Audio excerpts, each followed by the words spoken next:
dosa kita dan dijadikan kita minas su'ada, sebagai orang-orang yang beruntung. Amin. Sampai Al-Habib Ali bin Muhammad Al-Habsyi, beliau mengatakan bahwasanya waqfah ma kamaha fi shimal wa janub. Perkumpulan yang macam ini enggak ada bandingnya di barat, di timur, di utara dan selatan. Kenapa? Yahdhur bihal Mustafa waluh wa ahlul ghuyub. Perkumpulan yang dihadiri oleh Nabi Muhammad dan keluarga beliau dan ahlul ghuyub, para aulia was salihin. Dulu Al-Habib Ali bin Muhammad Al-Habsyi yang maulidnya kita baca ini, itu kalau bikin maulid akhir Khamis di Seiwun, banyak tamu-tamu datang. Al-Habib Ahmad bin Hasan Al-Attas datang, para aulia, para salihin dari Tarim, dari Hadramut, semuanya datang. Kemudian ada beberapa orang di kota Tarim, ada satu orang bilang mau ngapain, capek-capek, panas, pergi ke Seiwun, hadir maulid. Sudahlah, salaf Nabi semuanya ada di sini, di kota Tarim, di pemakaman Zambal, makamnya wali-wali. Jadi entar daripada saya capek pergi ke Seiwun, saya ziarah ke Zambal aja. Berangkatlah pagi itu dia ke Zambal, mau ziarah para salafnya. Yang lain semuanya pergi hadir maulid, dia nggak mau. Udah, saya mau ketemu salaf di sini. Kemudian ketika dia mau berziarah, baru mau masuk pintu pemakaman Zambal, ada seorang wanita tua minas salihat wal waliyah. Dia ini tahu-tahu berkata kepada orang tersebut, "Ya fulan, kamu mau cari siapa di dalam? Di dalam gak ada orang, semuanya lagi pergi ke Seiwun semuanya. Semuanya lagi hadir maulidnya Nabi Muhammad sallallahu alaihi wasallam. Yahdhur bihal Mustafa wa ahlul ghuyub." Acara yang dihadiri oleh Nabi Muhammad, keluarganya Rasul wa ahlul ghuyub. Itu sampai-sampai dikatakan bahwasanya sebagian aulia was salihin ketika Al-Habib Ali mengadakan maulid, itu dia bilang, saya melihat Rasul sallallahu alaihi wasallam. Dia tertidur sejenak, saya melihat Rasulullah hadir di tengah-tengah para hadirin, menyapa, menyalami, menyapa orang-orang yang datang karena Rasulullah sallallahu alaihi wasallam. Wa hakadha. Walakin hijab yang ada, yang mendekam di hati kita, di mata kita, itu yang menghalangi kita untuk mencium aroma Nabi Muhammad sallallahu alaihi wasallam.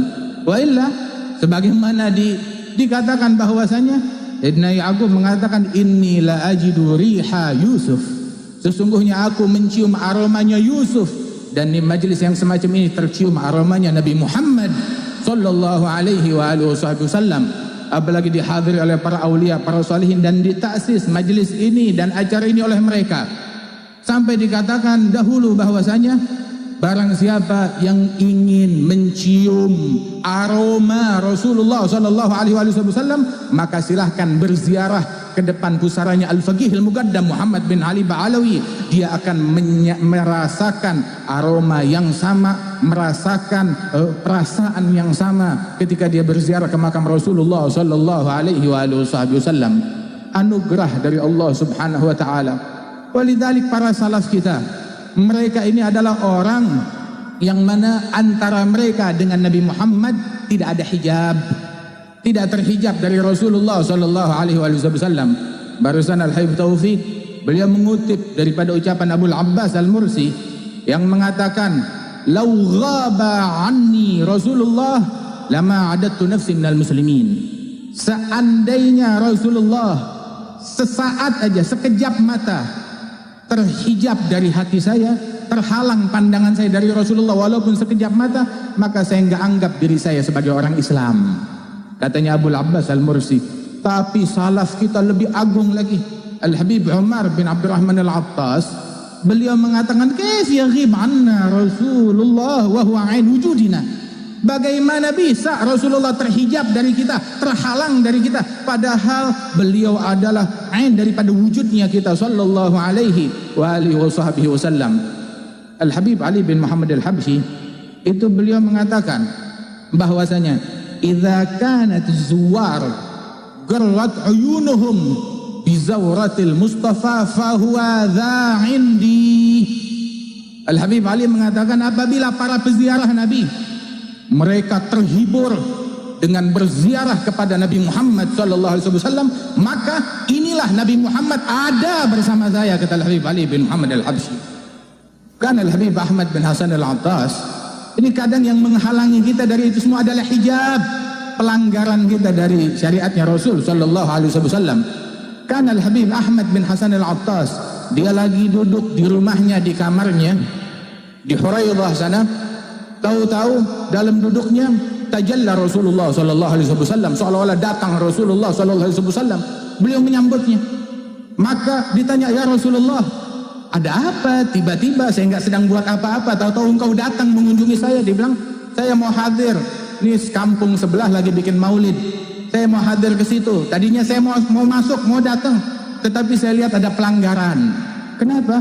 Ada alat-alat rokok, shisha di situ, saya nggak jadi masuk, saya datang ke sini.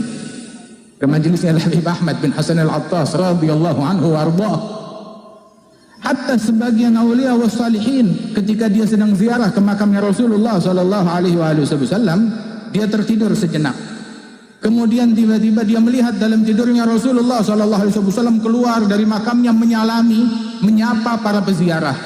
Kemudian Nabi mendekat ke satu tempat di Raudhah sana, mau mendekat kepada seseorang dari peziarah, mau menyapa dia, nggak bisa, mundur lagi. Mau mendekat lagi, mundur lagi. Mau mendekat lagi, mundur lagi. Sampai ini wali tersebut nanya yang mimpi ini, "Ya Rasulullah, kenapa kamu mau ke sana?" Dibilang, "Saya lihat ada cucu saya di situ. Saya mau datang, mau menyapa dia, mau menyambut dia, tapi nggak bisa, di kantongnya ada rokok." Kata Rasulullah sallallahu alaihi wasallam, "Wahakadha." Hatta sebagian aulia was salihin selalu mimpi Rasul sallallahu alaihi wasallam, hingga pada suatu kali 1 minggu nggak mimpi Rasulullah. Ditanya, "Ya Rasulullah," setelah 1 minggu ketika dia mimpi Rasulullah, dia tanya, "Ya Rasulullah, 1 minggu engkau terhijab dari aku terhijab dari Rasul sallallahu alaihi wasallam. 1 minggu aku tidak melihat engkau. Apa kesalahanku?" Dia bilang, "Iya, ada kesalahanmu. Di suatu hari seminggu yang lalu kamu pakai baju tangan kiri duluan yang masuk.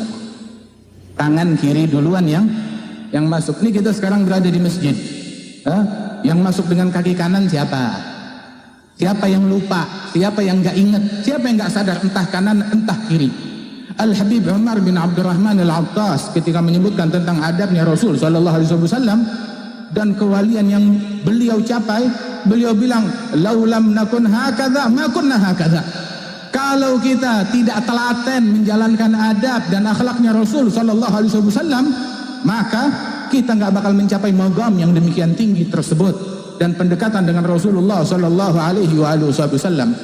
Al-Imam Abdullah bin Ali Al-Haddad, sahib ratib, yang mana beliau dahulu mengatakan, "Ma min sunnatin sannaha Rasulullah sallallahu alaihi wasallam illa arju anni qad amiltu biha."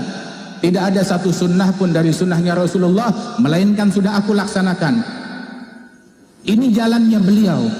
Dan apa buah yang beliau petik? Diungkapkan oleh Al-Habib Ali bin Muhammad Al-Habsyi bahwasanya tentang Al-Imam Abdullah bin Al-Haddad tersebut, "Garrat bihi ainun Nabi Muhammadin fahuwa lahu min ahsanil auladi." Sungguh Rasulullah bergembira dengan Imam Al-Haddad, dan beliau Imam Al-Haddad salah satu cucu keturunan Rasulullah yang paling dicintai oleh Rasulullah sallallahu alaihi wasallam, salah satu cucu terbaik dari cucunya Rasulullah sallallahu alaihi wasallam. Al-Imam Abdullah bin Umar bin Yahya, dahulu beliau ditanya, "Man afdalul alawiyin?" Kaum habaib ada banyak, ada keluarga al-fulan, al-fulan, al-fulan, siapa yang paling terbaik di antara mereka? Maka dijawab oleh Al-Habib Abdullah bin Umar bin Yahya bahwasanya ahsanuhum wa afdaluhum akmaluhum ittiba'an bin Nabi Muhammad sallallahu alaihi wasallam. Yang paling terbaik di antara mereka adalah yang paling telaten, yang paling sempurna di dalam meneladani Rasulullah sallallahu alaihi wasallam. Para salaf kita, para pendahulu kita, mereka itu dikatakan bahwasanya oleh Al-Habib Ali bin Abdullah bin Syahab, tidaklah salah seorang salaf kita mulai tumbuh kumis melainkan sudah dibuka hijabnya, gudu mukashif, kata Al-Habib Ali bin Abdullah bin Syahabuddin. Sampai-sampai dikatakan bahwasanya antara mereka dengan Rasul sallallahu alaihi wasallam tidak ada hijab antara mereka dengan baginda Nabi besar Muhammad sallallahu alaihi wasallam. Namun yang menghijab ketika seseorang melakukan penyimpangan, dari Rasul sallallahu alaihi wasallam, dari adabnya Nabi Muhammad sallallahu alaihi wasallam. Kana Al-Habib Abdullah bin Husain bin Tahir, beliau mengatakan bahwasanya ma fa'altu makruh wala hamamtu bi fi'il makruh. Saya dari muda tidak pernah mengerjakan hal yang makruh, bahkan niat bertekad mengerjakan yang makruh enggak pernah terlintas di benaknya saya. Tidak terlintas di benaknya saya untuk melakukan yang makruh. Makanya antara mereka enggak ada halangan antara mereka dengan Rasulullah sallallahu alaihi wasallam. Tetapi hijab itu adanya adalah pada kita. Ketika kita menyimpang dari adabnya Rasul sallallahu alaihi wasallam. Wa kana Sayyidina Abi Bakar As-Siddiq, beliau dimaki orang, dicaci orang, yang memusuhi beliau, yang mendebat beliau, dan beliau diam saja. Dan di sebelahnya ada Rasulullah sallallahu alaihi wasallam. Begitu itu orang sudah keterlaluan, dijawab oleh Sayyidina Abi Bakar As-Siddiq dengan jawaban yang pedas, yang kasar juga. Maka ketika dijawab, Rasulullah berdiri dan bangun. Maka Sayyidina Abu Bakar menghampiri Rasulullah, ya Rasulullah, dari tadi dia mencaci saya, memaki saya, engkau enggak bangun. Tapi begitu saya jawab, saya balas dengan ucapan yang pedas, kenapa engkau berdiri, bangun meninggalkan saya? Dari tadi senantiasa bantuan Allah, anugerah Allah, bimbingan Allah tercurah kepada engkau. Tapi begitu engkau balas dengan kata-kata yang buruk juga, maka syaitan yang datang, dan saya enggak duduk sama syaitan. Ditinggal oleh Rasulullah sallallahu alaihi wasallam. Jangan sampai kita ketinggalan, tertinggal dan ditinggal oleh Nabi besar Muhammad sallallahu alaihi wasallam. Adabnya Nabi Muhammad, sunnahnya Rasul sallallahu alaihi wasallam ikuti. Kan Al-Habib Ibrahim bin Aqil bin Yahya, Al-Habib Ibrahim bin Umar bin Aqil bin Yahya, itu beliau sampai di usia tuanya wudu pun harus dibantu. Ketika dibantu untuk wudu, dengan air disiram untuk beliau untuk ambil wudu, digulungkan lengan bajunya. Ketika digulungkan lengan bajunya, digulungkan itu, orang mau menggulung yang kanan dulu, baru yang kiri. Dia bilang tidak, yang kiri dulu digulung, baru yang kanan. Bilang kenapa? Sebab menggulung baju itu sama hukumnya seperti ngebuka. Kalau ngebuka, yang kiri duluan, yang kanan belakangan. Itu sunnahnya Rasulullah sallallahu alaihi wasallam. Sampai umur udah 90 tahun lebih, usia yang lanjut, masih perhatian terhadap hal yang detail dari sunnahnya Rasulullah sallallahu alaihi wasallam. Wa ba'dhum sampai ketika dia di akhir hayatnya, itu minta diwudukan. Ketika minta diwudukan, orang yang wudukan dia itu hanya membasuh wajahnya, lupa takhlilul lihyah, sunnahnya Rasul sallallahu alaihi wasallam. Dia tunjuk nggak paham, tiba-tiba dipegang tangannya oleh orang tersebut, diarahkan tangannya itu untuk takhlil lihyahnya sendiri, janggutnya sendiri. Kenapa tidak mau meninggalkan sampai saat-saat terakhir sunnahnya Rasulullah sallallahu alaihi wasallam? Mudah-mudahan Allah Ta'ala berikan taufik kepada kita sekalian di dalam menjalankan adabnya Nabi Muhammad sallallahu alaihi wasallam, dan Allah Ta'ala jadikan kita sebagai pengikut beliau yang meneladani, mencintai dan dicintai oleh Rasulullah sallallahu alaihi wasallam dan keluarga besar Al-Habib Muhammad bin Ahmad Al-Haddad.